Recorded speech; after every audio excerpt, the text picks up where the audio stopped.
नमस्कार श्रोते हो. तुम्ही ऐकत आहात प्रेमाची अनोखी कहाणी भाग 61. मिस्टर राठोड आणि दादिसा गॅलरीमधील खुर्चीवर बसले होते. दादिसाचा चेहरा गंभीर होता.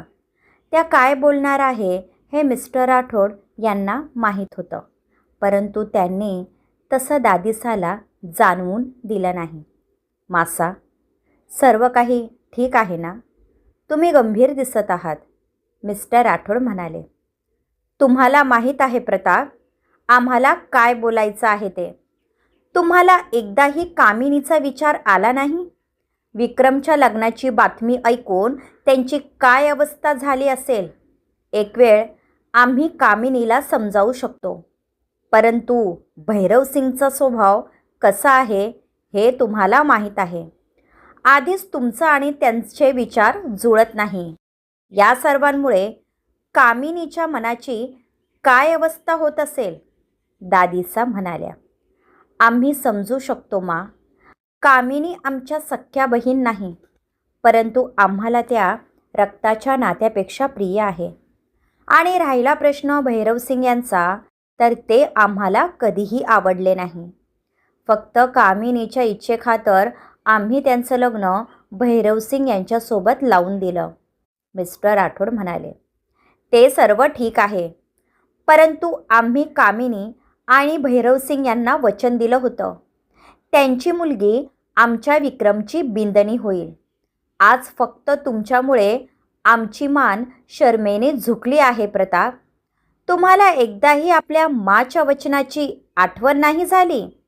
राठोड घराण्याचं वचन आज फक्त तुमच्यामुळे पोल ठरलं, दादिसा म्हणाल्या. यात आमची काही चूक नाही मा. तुम्हाला आम्ही आधीच सांगितलं होतं, आम्ही लग्नांसाठी मुलांवर कधीच बंधनं लादणार नाही.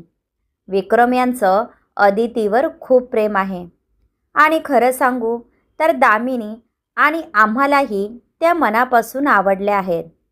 अदिती या घरात जेव्हा सून बनून येईल तेव्हा तुम्हालाही आमच्या निर्णयावर गर्व होईल, मिस्टर राठोड म्हणाले. असं कधीही होणार नाही. एका परजातीच्या मुलीला आम्ही कधीच आमची सून म्हणून स्वीकारणार नाही. आणि आम्ही तुम्हाला आधीही सांगितलं आहे, राठोड घराण्याची परंपरा जपण्यासाठी राजपूत होणं महत्त्वाचं आहे. फक्त राठोड नाव लावण्याने कोणी राजपूत होत नाही, दादिसा रागात म्हणाल्या. परंतु मा, मिस्टर राठोड काही बोलणार, माने त्यांना रोखलं. कामिनी, भैरवसिंग आणि त्यांची मुलं इथे आली आहेत. आता त्यांना जे काही उत्तर द्यायचं आहे ते तुम्ही द्या. फक्त कोणाच्या भावना दुखवल्या जाणार नाही याचं भान ठेवा, दादिसा म्हणाल्या. आता मिस्टर राठोड यांना पुढं काय बोलावं ते समजत नव्हतं. दादिसा त्यांच्या जागी अगदी बरोबर होत्या. किती केलं तरी आज मिस्टर राठोडमुळे त्यांचं वचन तुटलं होतं. परंतु मिस्टर राठोड यांना आपल्या मुलांचे भविष्य जास्त प्रिय होतं. फक्त एका वचनासाठी ते जबरदस्ती विक्रमचं लग्न त्यांच्या मर्जीविरुद्ध कधीच करणार नव्हते. आणि असेही भैरवसिंग त्यांना कधीच आवडले नाही. त्यांच्यासोबत एक नातं निभावणं त्यांना जड झालं होतं. त्यात आणखी भर नको. ते शांतपणे उठले व आपल्या रूमच्या दिशेने निघाले.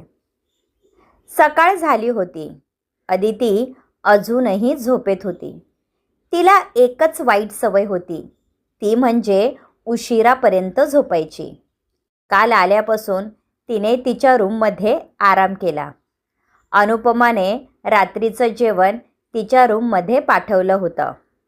कितीतरी वेळ शालिनीसोबत गप्पा मारता मारता तिला उशिरा झोप लागली होती. अजिंक्य दूर गेल्यापासून शालिनी तिच्या खूप जवळ आली होती. एक तीच होती जिच्याजवळ ती स्वतःचं मन मोकळं करू शकत होती. तिला आता आधाराची गरज होती, जी शालिनी बनली होती. तिच्या आयुष्यात नताशाची जागा तिने घेतली होती. कधीकधी शालिनीचा समजूतदारपणा पाहून तिला खूप कौतुक वाटत होतं. इतक्या लहान वयात ती खूप समजदार होती. आदिती आळोखे पिळोखे देत उठली. तिचं लक्ष घड्याळाकडे गेलं. सकाळचे 8 वाजले होते. तशी ती घाबरली. तिने शेजारी पाहिलं. शालिनी तिच्याजवळ नव्हती. ती धावतच बाथरूममध्ये गेली. दादीसा किती कडक शिस्तीच्या आहे याची प्रचिती काल तिला आली होती. तिने घाईघाईतच आंघोळ केली. आता साडी नेसायला गेलं की वेळ लागेल म्हणून तिने गुलाबी कलरचा लॉंग अनारकली ड्रेस घातला. केसांची 1 साईड वेणी केली. कपाळावर लाल टिकली लावली व ओढणी ओढून ती जाणार तसा तिला भास झाला की कोणीतरी आपल्याला चोरून पाहत आहे. तशी ती घाबरली. तिचं लक्ष दरवाजाकडे गेलं. दरवाजा थोडा उघडा होता. तिला वाटलं कोणीतरी तिला चोरून पाहत आहे. कोण आहे तिकडं? अदितीने भीत भीत विचारलं. तसा एक गोरागोमटा नाजूक हात आत आला. अदितीला तर काहीच समजलं नव्हतं. कोण? अदितीने पुन्हा विचारलं. तसे 2 लुकलुकणारे काळे डोळे आत आले. अदितीला समजलं की कोणीतरी छोटी मुलगी आहे. कोण आहे आणि इथे काय करताय? अदितीने विचारलं. तसा दरवाजा ढकलून 5 वर्षांची क्यूट मुलगी दप्तकच आत आली. मानी तुम्हाला खाली बोलवलं आहे काकीसा, ती क्यूटचा फेस करत म्हणाली. तशी अदिती खुदकन हसली. कारण ती दिसतच इतकी गोड होती. गोरा रंग, लुकलुकणारे काळे डोळे, कुरड्या छोट्या केसांचा पोनीटेल, व्हाईट आणि गुलाबी कलरचा शॉर्ट फ्रॉक, अगदी गोलमोटोल होती ती. ती अजूनही अदितीकडे पाहत होती. नाव काय तुमचं? अदितीने विचारलं. आनंदी, ती म्हणाली. तशी अदिती तिच्या जवळ गेली व तिला मिठीत घेतलं व तिच्या गोलमोटोल गालाचा पापा घेतला. तुम्ही खूप क्यूट आहात. आमच्यासोबत फ्रेंडशिप करणार? अदिती म्हणाली. तशी आनंदी खुश झाली. हां, आमच्याकडे बुक आहे. त्यामध्ये एक परी आहे. ती अगदी तुमच्यासारखी दिसते. तुम्ही परी आहात काकीसा? ती पुन्हा म्हणाली. आम्ही नाही, तुम्ही आमच्या परी आहात. क्यूट परी. आता चला, मा वाट पाहत असतील. अदितीने तिचा हात पकडला व दोघी जाण्यासाठी निघाल्या. अदिती आणि आनंदी सोबत हॉलमध्ये आले. तिला कोणीच दिसलं नाही. तसे तिने आनंदीकडे पाहिलं. मा किचनमध्ये आहे, आनंदी म्हणाली. तशी अदिती किचनमध्ये गेली. सॉरी मा, मला उठायला उशीर झाला, आनंदी चेहरा बारक करत म्हणाली. अनुपमा आणि दमयंतीही तिथेच होते. काही हरकत नाही. आता दादीसा आणि बाकीचे सर्व नाश्ता करायला येतील. त्यानंतर आम्ही तुम्हाला नाश्ता देऊ. तुमची काही हरकत तर नाही ना? मा म्हणाल्या. प्लीज मा, तुम्ही असं नका ना बोलू. तुम्ही मला हक्काने सर्व सांगा, अदिती म्हणाले. ठीक आहे, आलोच आम्ही, असे बोलून मा बाहेर गेल्या. गुड मॉर्निंग दीदी. गुड मॉर्निंग काकी, अदिती म्हणाली. गुड मॉर्निंग, अनुपमा म्हणाली. अदिती, आम्हाला तुम्हाला काहीतरी सांगायचं होतं. विक्रमच्या आत्या व त्यांची फॅमिली आता येतीलच. त्या अगर तुम्हाला काही बोलल्या तर वाईट वाटून घेऊ नका. त्यांचं बोलणं तुम्हाला थोडं अवघड वाटेल, तेवढं तुम्ही समजून घ्या, काकी म्हणाली व बाहेर गेली. तशी अदिती विचारात पडली. तुम्ही इतका विचार करू नका, सर्व काही ठीक होईल, अनुपमा म्हणाली. मी तुम्हाला काही मदत करू? अदितीने विचारलं. सर्व झालं आहे, आता फक्त चहा करायचा बाकी आहे, अनुपमा म्हणाली. मी करते. असं बोलून अदितीने अनुपमाच्या हातातला चहाचा टोप घेतला व गॅसवर ठेवला. ती गॅस पेटवणार तितक्यात एक मोठा आवाज गरजला. थांबा. अदितीने घाबरून समोर पाहिलं तर समोर दादीसा उभ्या होत्या. किचन हॉलच्या शेजारी होता व तिथेच डायनिंग टेबल होता, जिथून संपूर्ण किचन नजरेस पडत होता. अदितीने तसाच हात मागे घेतला व बाजूला झाली. त्यांना समजत नाही, परंतु तुम्हाला समजतं ना अनुपमा, अजून या घरच्या सून झाल्या नाही. दादीसा अनुपमावर गरजल्या. तसे सर्व तिथे जमा झाले, कारण नाश्ता करण्याची वेळ झाली होती. विक्रमही खाली आला. दादीसाचा स्वभाव कसा आहे हे त्याला माहीत होतं, म्हणून त्याला काही वाटलं नाही. परंतु त्यांच्या बोलण्याने अदिती दुखावली जाईल याचं त्याला वाईट वाटत होतं. काय झालं दादीसा? दामिनी घाबरत म्हणाली. तुमच्या होणाऱ्या सुनेला या घरचे नियम सांगून ठेवा दामिनी. आज आम्ही वेळेवर आलो नसतो तर यांनी अग्नी पेटवला असता. किती मोठा अनर्थ झाला असता. आता यांना सांगा, जोपर्यंत लग्न होत नाही तोपर्यंत घरातील कोणत्याही कामाला आणि देवघराला हात लावू नका. हेच कारण होतं म्हणून आम्हाला परजातीची मुलगी सून म्हणून नको होती. शेवटी किती केलं तरी राजपूत ते राजपूत असतात. त्यांना काही शिकवण्याची गरज लागत नाही, दादीसा म्हणाल्या. तुम्ही बसा दादीसा, तुमच्या नाश्त्याची वेळ झाली आहे. अदितीला आम्ही समजावतो. दामिनीने कसेबसे दादीला शांत केले. तसे सर्व डायनिंग टेबलाजवळ बसले. अदितीला खूप वाईट वाटत होतं. तिने मांना वचन दिलं होतं की ती सर्व काही सांभाळून घेईल, परंतु पहिल्याच दिवशी असं झालं होतं. अनुपमा, नाश्ता वाढायला घ्या, दामिनी म्हणाल्या व अदितीच्या जवळ आल्या. सॉरी मा, अदिती म्हणाली. काही हरकत नाही. आम्ही तुम्हाला आधीच याची कल्पना द्यायला हवी होती. दादीसाचं बोलणं मनावर घेऊ नका. त्या मनाने खूप चांगले आहेत, मा म्हणाल्या. मला वाईट नाही वाटलं मा. त्या मोठ्या आहेत. ते जे बोलेल ते चांगल्यासाठी बोलेल, अदिती म्हणाली. तसा माने तिच्या डोक्यावरून हात फिरवला. सर्व नाश्ता करत होते. दमयंती, अनुपमा आणि मा सर्वांना वाढत होते. आम्ही काय बोलतोय मा? विक्रम यांच्या लग्नासाठी कमी दिवस राहिले आहे. आतापासून तयारीला लागायला हवे, मिस्टर राठोड दादीसाला म्हणाले. आम्हाला माहीत आहे प्रताप. आधी कामिनी यांना येऊ द्या, त्यानंतर लग्नाची तयारी सुरू करा. त्यांच्याशिवाय आम्ही कोणतेही शुभकार्य करणार नाही, दादीसा म्हणाल्या. ठीक आहे दादीसा, मिस्टर राठोड म्हणाले. सर्व नाश्ता करून आपापल्या कामाला निघून गेले.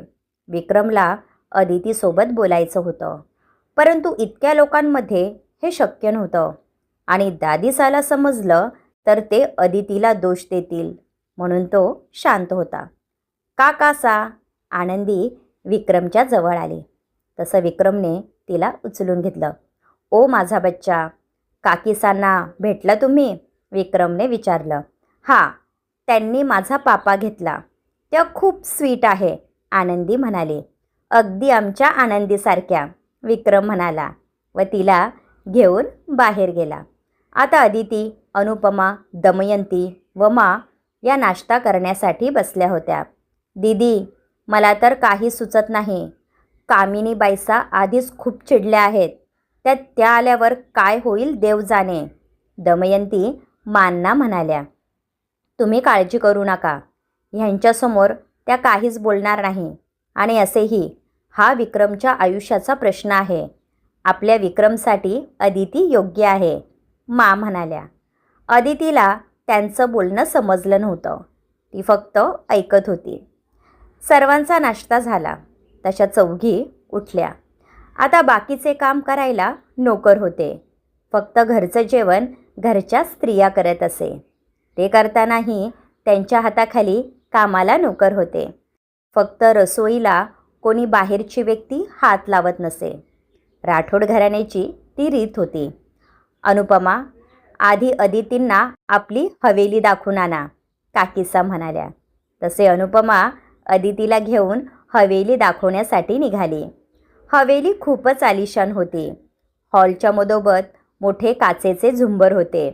जुन्या पद्धतीचे फर्निचर होते व राठोड घराण्यातील पूर्वजांचे जुन्या काळातले मोठमोठे फोटो भिंतीवर लटकवलेले होते व वरती जाण्यासाठी एक जिना होता. अदिती, ह्या वरच्या मजल्यावर सर्वांचे बेडरूम आहेत आणि त्याच्यावरती आणखी एक मजला आहे, परंतु शक्यतो तिथे कोणी राहणे पसंत करत नाही. फक्त कोणी बाहेरचे पाहुणे आले तर त्यांच्यासाठी तिथे राहण्याची सोय केली जाते, अनुपमा माहिती देत होती. अदिती सर्व मन लावून पाहत होती. तिची बेडरूम ही ह्याच मजल्यावर होती. समोर एक मोठी पेंटिंग लावण्यात आली होती, जी एका सुंदर स्त्रीची होती, जिने पारंपरिक राजपुताना वेश घातला होता व अंगावर खूप सारे दागिने होते. अदिती कितीतरी वेळ ती पेंटिंग निरखून पाहत होती. ह्या कोण आहेत? अदितीने विचारलं. ओळखा तुम्हीच, अनुपमा हसत म्हणाली. अदितीने मेंदूला खूप ताण दिला, परंतु तिला आठवत नव्हते. खरंच नाही माहीत. कोण आहेत? अदितीने विचारलं. या दादीसा आहेत. दादासाने लग्नानंतर त्यांना ही पेंटिंग भेट म्हणून दिली होती. आम्ही ऐकलं आहे की ही पेंटिंग काढण्यासाठी खास कलकत्तावरून कारागीर बोलवले होते, अनुपमा म्हणाली. It's beautiful. दादीसा किती सुंदर आहेत ना, अदिती म्हणाली. हो, म्हणून तर दादासाचे दादीसावर खूप प्रेम होते. पण पहा ना, अर्ध्यातून ते दादीसाची साथ सोडून गेले. खरं सांगू अदिती, आधी दादीसा जास्त चिडचिड करत नव्हत्या. दादासा गेल्यानंतर त्यांची चिडचिड वाढली आहे. नाहीतर त्या आधी खूप हसून राहत असे, अनुपमा म्हणाली. मला त्यांच्या बोलण्याचं वाईट वाटत नाही. त्या मोठ्या आहेत, त्यांना बोलण्याचा अधिकार आहे, अदिती म्हणाली. बोलता बोलता त्या तिसऱ्या मजल्यावर आल्या. तुम्ही खूप समजदार आहात अदिती. आमचे देवरसा खूप नशीबवान आहेत, ज्यांना तुम्ही मिळाल्या, अनुपमा म्हणाली. तितक्यात कोणीतरी तिला आवाज दिला. तुम्ही थांबा, आम्ही आलोच, अनुपमा म्हणाली व निघून गेली. अदिती हवेलीच्या तिसऱ्या मजला पाहत होती. तिथे खूप शांतता होती, कारण इथे अजून तरी कोणी राहत नसे. परंतु सर्वीकडे दरवाजे दिसत होते, म्हणजे दरवाजाच्या आत मोठमोठ्या खोल्या होत्या, ज्यांचे दरवाजे बंद होते. सर्व दरवाजे एकसारखे होते. इथेही मोठमोठे पेंटिंग लावले होते व काही नक्षीकाम केलेल्या मूर्त्या आजूबाजूला शोपीस म्हणून ठेवल्या होत्या व खाली फरशीवर गालिचे होते व समोर मोठी गॅलरी होती. वरती भले मोठे टेरेस होते, जिथे जाण्यासाठी तिथूनच जिना होत्या. दुसऱ्या मजल्यापेक्षा हा मजला जास्त सुंदर होता. अदितीने हे सर्व फिरून पाहिलं. तिला हवेली मनापासून आवडली होती. ती वरती टेरेसवर गेली व पाहतच राहिली. खाली असल्यामुळे हवेलीचे सौंदर्य दिसत नव्हते, पण टेरेसवरून आजूबाजूचे सौंदर्य खूप विलोभनीय दिसत होते. कितीतरी एकर परिसरात फक्त गार्डन होतं. बसण्यासाठी टेबल खुर्च्या ठेवल्या होत्या. पाण्याचे कारंजे जागोजागी दिसत होते. थोड्या लांब अंतरावर घोड्यांची बग्गी होती, जिथे खूप सारे घोडे लावण्यात आले होते. दुसऱ्या बाजूला प्लेग्राऊंड होतं, जिथे विविध प्रकारचे खेळ खेळण्याची सोय होती. तिथेही लोकांना बसण्याची सोय होती. अदितीला हे सर्व फिल्मी वाटत होतं. हे सर्व आत्तापर्यंत तिने फक्त मुंबईमध्ये पाहिलं होतं. तिने सर्व नजारा डोळे भरून पाहिला व जाण्यासाठी निघाली.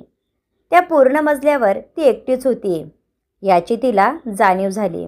तशी ती घाईतच खाली जाण्यासाठी निघणार, तर कोणीतरी तिचा हात पकडून तिला एका रूमच्या आडोशाजवळ ओढलं व तिच्या तोंडावर हात ठेवला व तिला स्वतःजवळ ओढलं. या अनपेक्षित हल्ल्याने अदिती खूप घाबरली होती. क्रमश. पुढील पार्ट ऐकण्यासाठी चॅनलला सबस्क्राईब करा. धन्यवाद.